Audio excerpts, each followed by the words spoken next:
Here we are from green number 1 on the northeasternmost portion of John A. White Park. We're looking north to Beecher Road, and this would have been the Confederate position, a battery emplacement for Anderson's division of S.D. Lee's Corps facing north. Now in the ridge immediately facing us, at about 3/4 of a mile distant, up along Rogers and beyond Rogers Road, would be the Federal 15th Army Corps under General Logan. For some reason, the forces right here were not very close together. I don't know if it was because of the tremendous guns that were here that had an effect on the Federal troops, so they kept at artillery distance away from these guns that were here. This is a significant piece of ground here. There was also an artillery battery at the top of the hill on Beecher Road near there's a circle up there. Starts with an O. Can't think of the name of it. Olympian Circle. Thank you.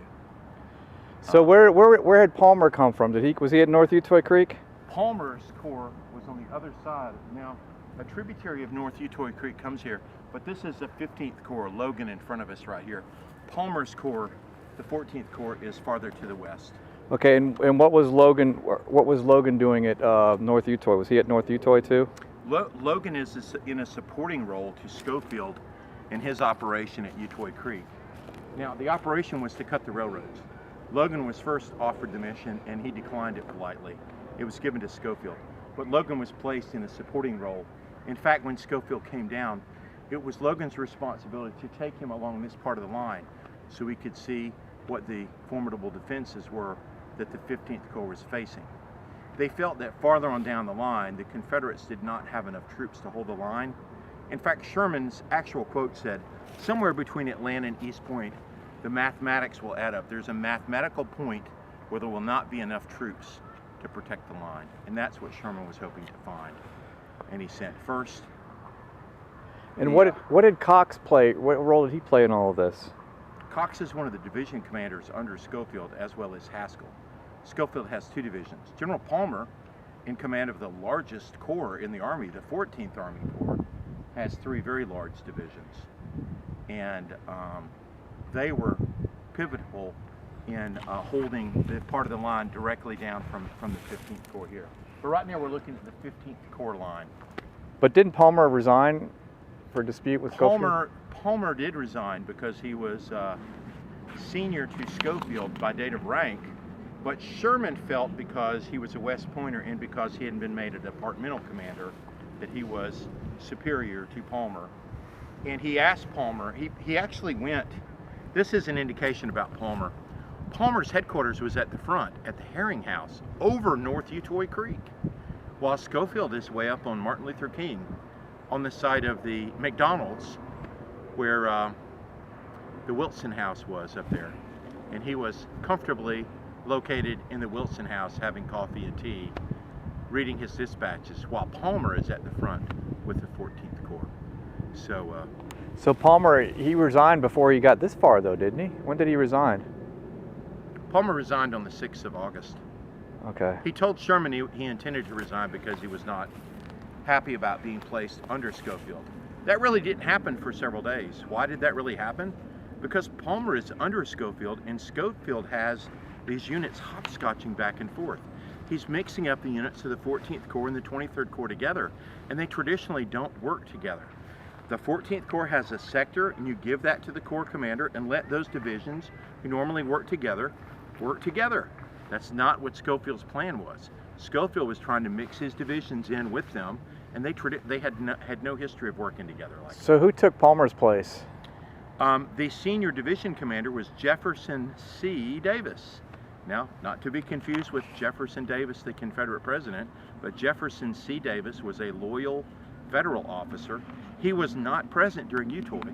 He was on a hilltop just north of Proctor Creek, known as Davis's Hill, because that's where his tent was. He was suffering from dysentery for about a 2-week period during the Utoy time frame. General Johnson, Richard Johnson, the senior division commander after Davis, assumed command of the Corps when Palmer resigned.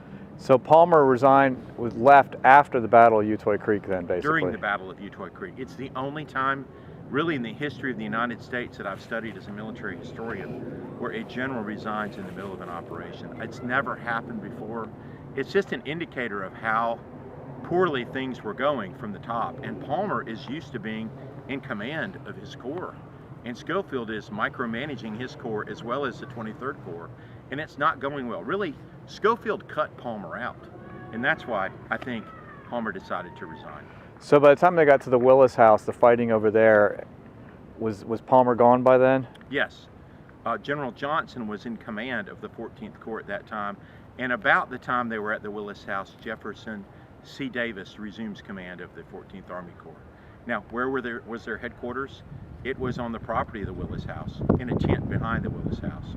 The family had moved out of the headquarters. Now, Cox used the Willis house as a headquarters on the 9th of August, 1864. That's when he made a visit to the property, and that's when he remarked. He looked in the bomb-proof and saw the families, the 27 members, in a 15 by 16 area. Now, most of them were children.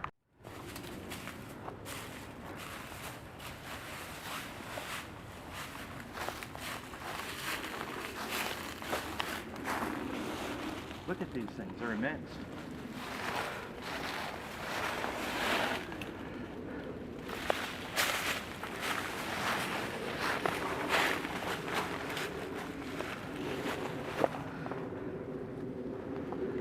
So talk a little bit about what's here. All right, ready? Yeah. Here we are at John A. White Golf Course. I believe this is hole number 1. This is a significant fort in the defenses of the East Point rail line. This is the infantry trench protecting the battery emplacement, or otherwise known as a redoubt, at the top of the hill. This redoubt or battery fort, a earthen fort, would have held 4 to 6 guns. They were facing north, northwest, and northeast from this position, all to protect any attacks. You'll notice the significant ground we're on. Any force that deployed along this area would have been mowed down by canister and firing from the infantry fort. So this was a significant place, well defended right here. Look at the flat ground here. You even see where a branch of North Utoy Creek comes right through it, and they're covering it. Now, the original defenses crossed over and joined in somewhere around here, although they were destroyed when they built the golf course. But it appears to me they would have crossed right here and joined in this area. Let's walk up the hill and take a look more at the battery emplacement. Right here on the highest point of the ground, you can see the original mound, and they built the green up right behind it to not destroy the fort. They just filled it in, and now it's where people play golf.